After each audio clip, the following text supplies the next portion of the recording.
Hello everyone, it's Chris Coppel for my Teach Now Education Week 2 video project on education laws. And for this week, I have chosen to speak on the law Every Student Succeeds Act, or ESSA.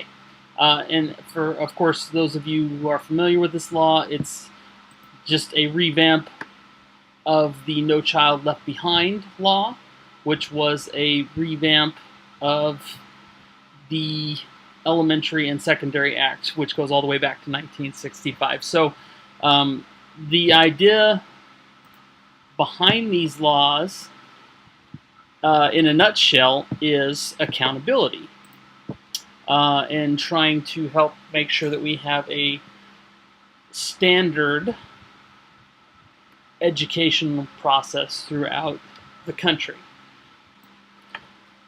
The ESSA is about equality of opportunity. It means that we want to have all of our students throughout the country in public schools be able to have an equal opportunity for all their education. This includes students of poverty, minorities, special education students, students with limited education.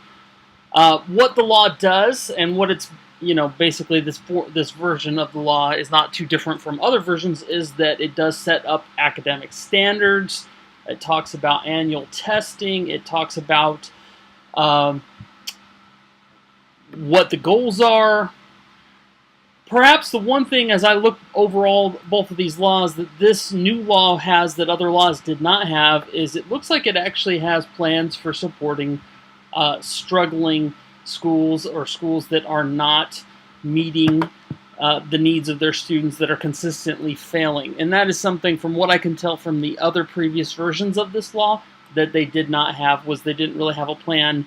A lot of people criticized the No Child Left Behind laws because there was no real way. Some people considered it unfair because the schools who were doing well got more money and those who were doing poorly got less, which seems pretty backwards when you think about the fact that a school who's doing poorly probably needs more money.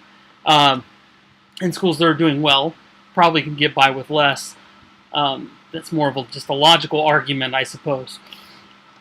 So with the new ESSA, they have different accountability and standards as far as reporting. When they see that schools are struggling, they then are supposed to set up a plan of action in order to fix the school. Finally, to talk about how this affects schools on a daily basis, I think the biggest thing I've seen in my experience as I've been teaching is that because there are set standards and they know the general ideas that are going to be on these tests, a lot of schools start teaching to these standards and to these tests. You get a lot of people who are more concerned about that than maybe perhaps the overall education of a child, and so you get a lot of focus in the classroom on that standardized test. Especially when you think about the videos we've watched this week that talk about creativity and how important that can be and how it's not always in the classroom.